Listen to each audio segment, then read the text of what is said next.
रहे हैं apex news India. नमस्कार, मैं हूं प्रकाश वर्मा। स्वागत है आप सभी का अपेक्स न्यूज इंडिया में। आइए एक नजर डालते हैं आज की सुर्खियों पर।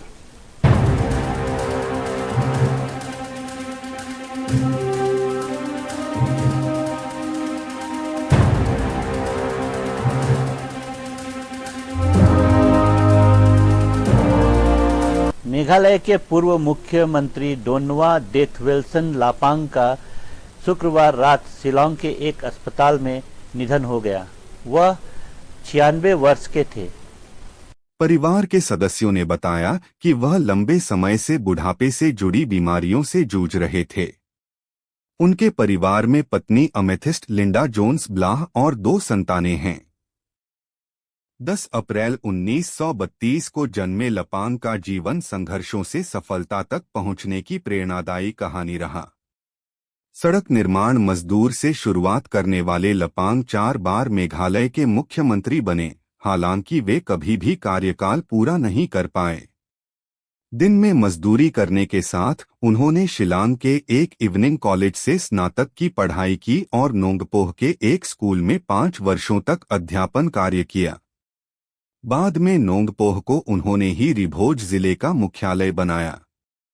इसके अलावा उन्होंने असम सचिवालय में टाइपिस्ट और स्कूल इंस्पेक्टर के रूप में भी सेवाएं दी।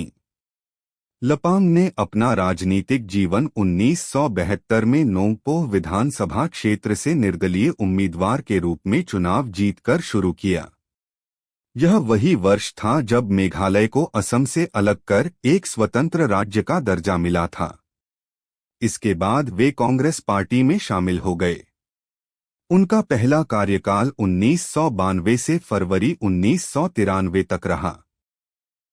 मार्च 2003 में वे दोबारा मुख्यमंत्री बने, लेकिन 2006 में कांग्रेस नेतृत्व वाले गठबंधन में असंतोष के चलते जून में पद से इस्तीफा देना पड़ा।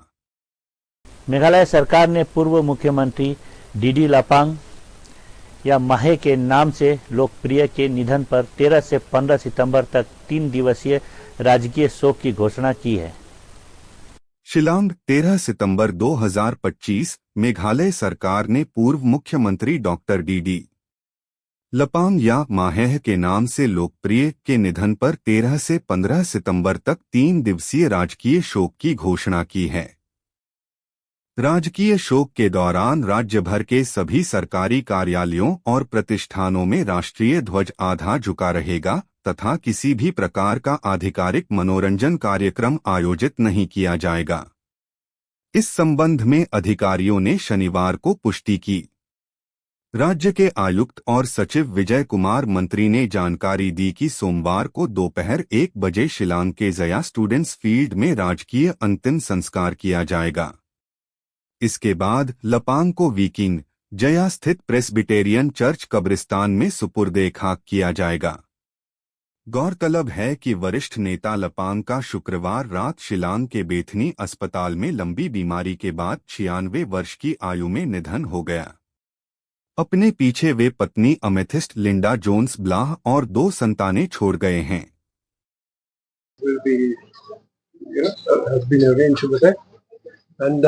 That program will go on till 2 o'clock, maybe before 2 o'clock, in which the church will again take over and carry the procession will go to the cemetery where the last rites will be conducted by the church. Being the son, what are your reflections on important, intimate reflections on? Can you repeat the question? Being the son, what are your reflections, intimate reflections about it? For us, I will not elaborate much on what he has done and what are his achievements. Everyone knows that. But as a son, I would say he has been a very good father to me. And what he has taught us is like the answer to success is always hard work. And we have been brought up from a very strict father, but discipline and love and kindness. That's what has made me what I am today. We as a state have lost one of our tallest leaders and a person who has immensely contributed to the state as a whole. And it's a great loss for us, a loss that is almost irreparable. I had met Sir about 10 days back. I had come to his residence here, and at that time he recognized me. I communicated with him for a few seconds. Then I got the news yesterday that he was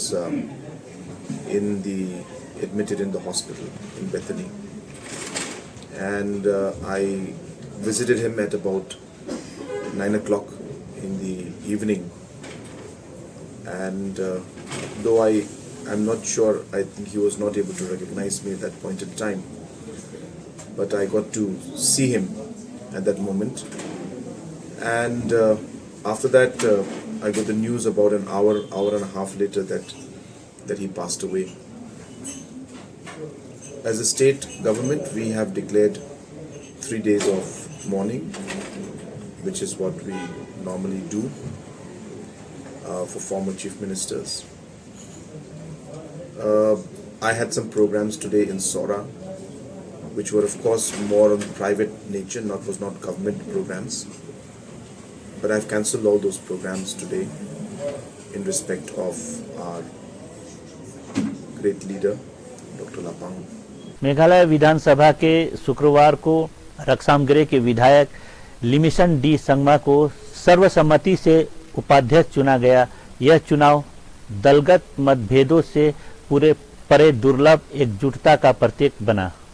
Shillong 12 सितंबर 2025 मेघालय विधानसभा में शुक्रवार को रक्सामगरे के विधायक लिमिसन D Sangma को सर्वसम्मति से उपाध्यक्ष चुना गया। यह चुनाव दलगत मतभेदों से परे दुर्लभ एकजुटता का प्रतीक बना। विधानसभा अध्यक्ष थॉमस ए संगमा ने परिणाम की घोषणा करते हुए कहा, चूंकि केवल एक ही नामांकन पत्र प्राप्त हुआ और वह वैध पाया गया, इसलिए मैं लिमिसन डी संगमा को मेघालय विधानसभा का उपाध्यक्ष निर्वाचित घोषित करता हूं। इस अवसर पर मुख्यमंत्री कॉनराड के संगमा और विपक्ष के नेता डॉक्टर मुकुल संगमा ने नए उपाध्यक्ष को उनके आसन तक पहुंचाकर उन्हें पदभार ग्रहण कराया। यह जेस्चर सदन में सत्तापक्ष और विपक्ष के बीच सौहार्द और सहयोग का प्रतीक माना गया। Neutrality. Right. So how do you plan to maintain neutrality, like you said?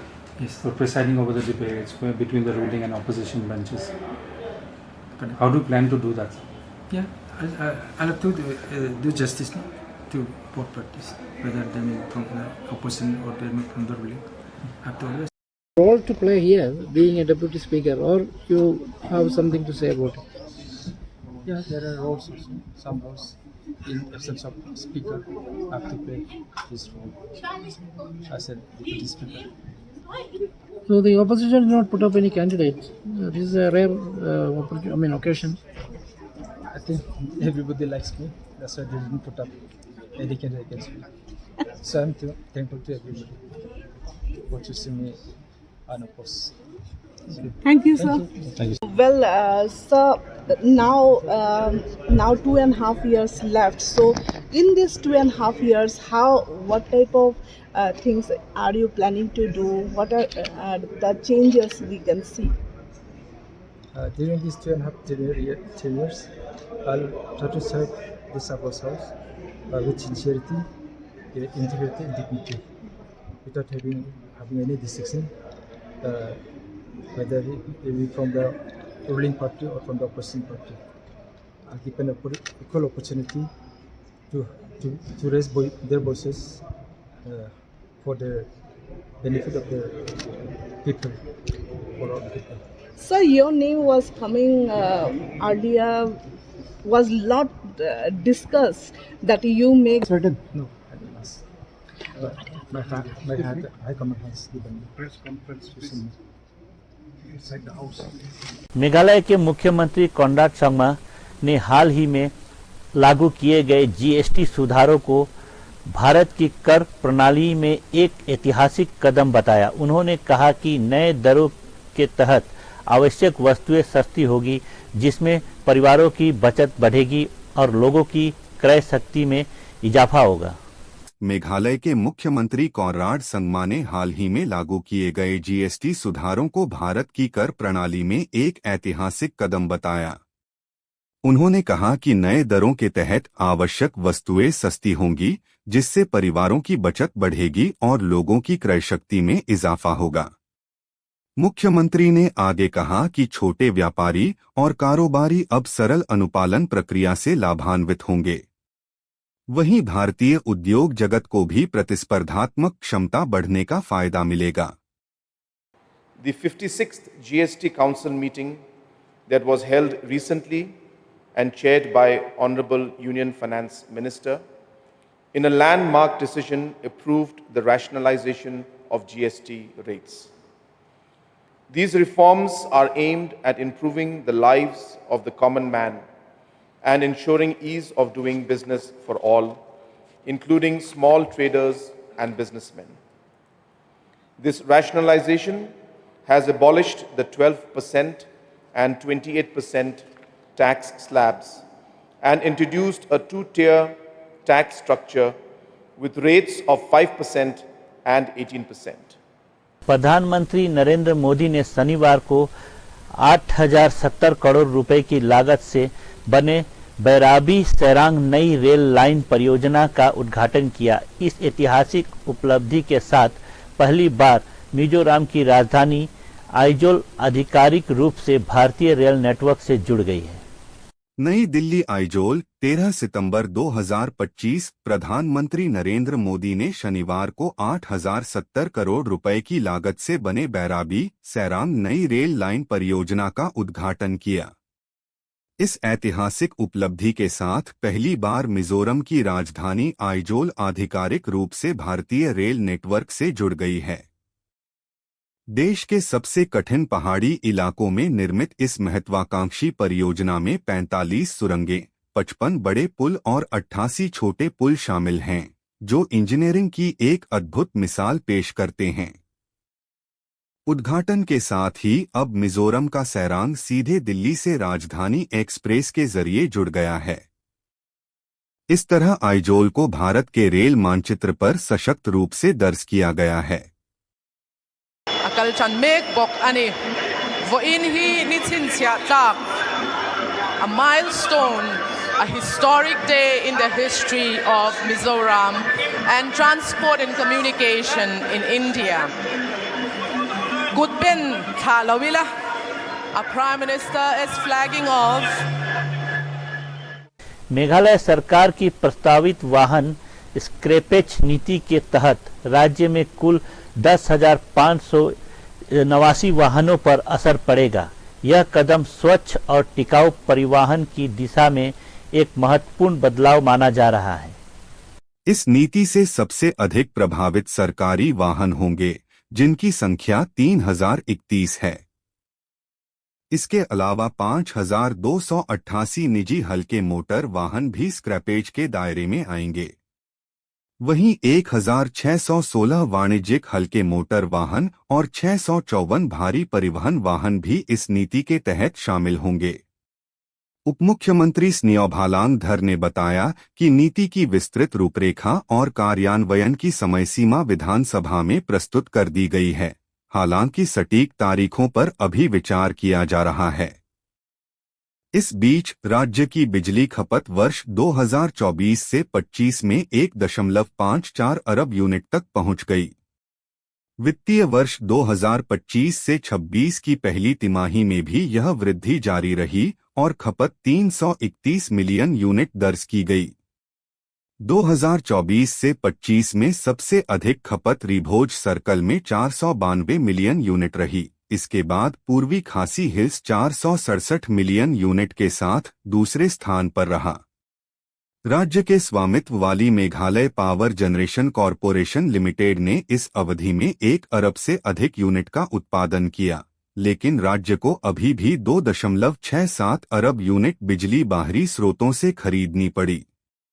यातायात जाम पर रोक लगाने और वाहनों की निर्बाध आवाजाही सुनिश्चित करने के लिए गुवाहाटी पुलिस ने शहर की सीमा के भीतर जुलूस, रैली, मैराथन, वॉकथन और इसी तरह के आयोजनों पर पूरी तरह से प्रतिबंध लगा दिया है। गुवाहाटी, सितंबर 2025। यातायात जाम पर रोक लगाने और वाहनों की निर्बाध आवाजाही सुनिश्चित करने के लिए गुवाहाटी पुलिस ने शहर की सीमा के भीतर जुलूस, रैली, मैराथन, वॉकाथन और इसी तरह के आयोजनों पर पूरी तरह से प्रतिबंध लगा दिया है।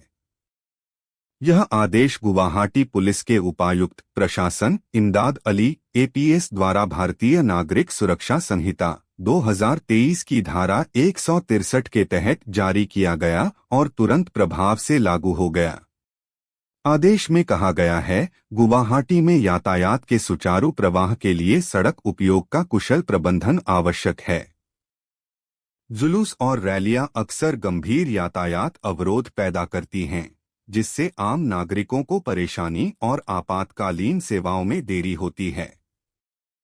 पुलिस ने सार्वजनिक सुरक्षा की चिंता जताते हुए कहा कि बड़े जमावड़े से भीड़भाड़ बढ़ती है, जिससे नियमित यात्रियों और आपातकालीन सेवाओं दोनों के लिए खतरा उत्पन्न होता है। सुप्रीम कोर्ट ने गुरुवार को केवल दिल्ली NCR में पटाखों पर प्रतिबंध लगाने की नीति पर सवाल खड़े किए। अदालत ने कहा कि स्वच्छ हवा सभी नागरिकों का अधिकार है, इसीलिए अगर पटाखों पर प्रतिबंध लगाना है तो यह पूरे देश में होना चाहिए, केवल राष्ट्रीय राजधानी क्षेत्र तक सीमित नहीं।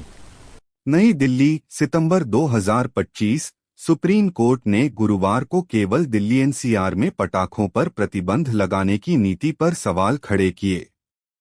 अदालत ने कहा कि स्वच्छ हवा सभी नागरिकों का अधिकार है, इसलिए अगर पटाखों पर प्रतिबंध लगाना है तो यह पूरे देश में होना चाहिए, केवल राष्ट्रीय राजधानी क्षेत्र तक सीमित नहीं। मुख्य न्यायाधीश BR गवई की अध्यक्षता वाली 2 न्यायाधीशों की पीठ ने टिप्पणी करते हुए कहा कि हाल ही में जब वे पंजाब के अमृतसर गए तो वहां का प्रदूषण स्तर दिल्ली NCR से भी अधिक पाया। उन्होंने कहा कि सिर्फ इसलिए कि दिल्लीवासी एलीट माने जाते हैं, वहां अलग नीति नहीं बनाई जा सकती। पीठ ने कहा, अगर NCR के शहरों को स्वच्छ हवा का अधिकार है तो अन्य शहरों के लोगों को क्यों नहीं? जो भी नीति बने वह पूरे भारत में लागू होनी चाहिए। मॉर्निंग पुलिस ने शुक्रवार को 47 वर्षीय बाजी डस्टार खारसती को पोमलाहियर स्थित प्रेस्बिटेरियन चर्च में तोड़फोड़ और आगजनी के मामले में गिरफ्तार किया। एक भीषण आगजनी हमले का शिकार हुआ था, जिसमें लकड़ी और प्लास्टिक की कुर्सियां तथा फर्श का एक हिस्सा क्षतिग्रस्त हो गया था। पुलिस जांच में पता चला कि यह चर्च पर हमला का दूसरा मामला है और दोनों घटनाओं में खारसाती की संलिप्तता की आशंका है। 11 सितंबर 2025 को खारसाती ने चर्च की खिड़कियों के शीशे तोड़े और जनता के आक्रोश से बचने के लिए पास के जंगल में भाग गया था। पुलिस द्वारा चलाए गए गहन तलाशी अभियान के बाद उसे 12 सितंबर को गिरफ्तार किया गया। गिरफ्तारी के बाद उसे मावरिंगकनेक सामुदायिक स्वास्थ्य केंद्र CHC में मेडिकल जांच के लिए ले जाया गया। पूर्वी खासी हिल्स के SP विवेक सीम ने बताया कि खारसाती मानसिक रूप से अस्थिर प्रतीत होता है, जिसके चलते उसे आगे के उपचार और मूल्यांकन के लिए शिलांग के मिम्हांस अस्पताल भेजा गया है। इस मामले में मावरिंगकनेक पुलिस थाने में प्राथमिकी दर्ज की गई है। प्रधानमंत्री नरेंद्र मोदी शनिवार को मणिपुर पहुंचे। मई 2023 में जातीय हिंसा भड़कने के बाद यह उनका राज्य का पहला दौरा है। इम्फाल हवाई अड्डे पर उनका स्वागत राज्यपाल अजय कुमार भल्ला और मुख्य सचिव पुनीत कुमार गोयल ने किया। यह यात्रा प्रधानमंत्री के 3 दिवसीय पूर्वोत्तर और पूर्वी भारत दौरे का हिस्सा है, जिसके दौरान वे 71,000 करोड़ रुपए से अधिक की परियोजनाओं का उद्घाटन और शिलान्यास करेंगे। प्रधानमंत्री नरेंद्र मोदी शनिवार को मणिपुर पहुंचे। मई 2023 में जातीय हिंसा भड़कने के बाद यह उनका राज्य का पहला दौरा है। इम्फाल हवाई अड्डे पर उनका स्वागत राज्यपाल अजय कुमार भल्ला और मुख्य सचिव पुनीत कुमार गोयल ने किया। यह यात्रा प्रधानमंत्री के 3 दिवसीय पूर्वोत्तर और पूर्वी भारत दौरे का हिस्सा है, जिसके दौरान वे 71,000 करोड़ रुपए से अधिक की परियोजनाओं का उद्घाटन और शिलान्यास करेंगे। मोदी ने अपने दौरे की शुरुआत मिजोरम की राजधानी आइजोल से की, जहां उन्होंने बैराबी सैरांग रेल लाइन का उद्घाटन किया। इस परियोजना के साथ पहली बार मिजोरम भारतीय रेल नेटवर्क से जुड़ गया है। मणिपुर प्रवास के दौरान प्रधानमंत्री चुराचांदपुर, कुकी बहुल जिला और इम्फाल, मैतेई बहुल राजधानी में कार्यक्रमों की अध्यक्षता करेंगे। राज्य फरवरी 2025 से राष्ट्रपति शासन के अधीन है, क्योंकि जातीय हिंसा में अब तक 260 से अधिक लोगों की मौत हो चुकी है और 60,000 से ज्यादा लोग विस्थापित हो चुके हैं। अधिकारियों ने बताया कि प्रधानमंत्री मोदी इस दौरान आंतरिक रूप से विस्थापित लोगों (IDPs) से भी मुलाकात करेंगे। उनका यह दौरा विशेष रूप से महत्वपूर्ण माना जा रहा है, क्योंकि 2 साल पहले हिंसा भड़कने के बाद से यह उनकी पहली मणिपुर यात्रा है। नेपाल में सत्ता का सस्पेंस खत्म हो गया। केपी शर्मा ओली के बाद नेपाल का अंतरिम प्रधानमंत्री कौन होगा? इसका देर से ही सही, मगर जवाब मिल गया। सुशीला कार्की नेपाल की पहली महिला प्रधानमंत्री बन चुकी हैं। पूर्व चीफ जस्टिस रह चुकी सुशीला कार्की ने शुक्रवार देर शाम नेपाल की पहली महिला प्रधानमंत्री के रूप में शपथ ली। इसके बाद नेपाल के राष्ट्रपति ने प्रतिनिधि सभा को भंग किया। जनताको नाममा शपथ लिन्छु कि देश र जनताको नाममा शपथ लिन्छु कि प्रधानमन्त्री पदको जिम्मेवारी प्रचलित कानूनको पालना गरी मुलुक र जनताको भलो चिताई कसैको डर नमानी पक्षपात नगरी पूर्वाग्रह वा खराब भावना नलिई ईमानदारीका साथ वहन गर्नेछु र आफ्नो कर्तव्य पालनाको सिलसिलामा आफूलाई जानकारीमा आएको कुरा म पदमा बहाल रहँदा वा नरहँदा जुनसुकै अवस्थामा पनि प्रचलित कानूनको पालना गर्दा बाहेक अरू अवस्थामा कुनै किसिमबाट पनि प्रकट वा संकेत गर्ने छैन।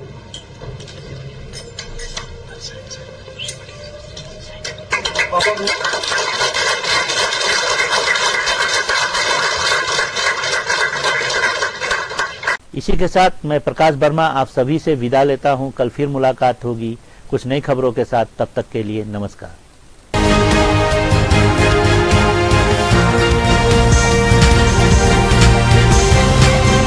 आप देख रहे हैं अपेक्स न्यूज इंडिया।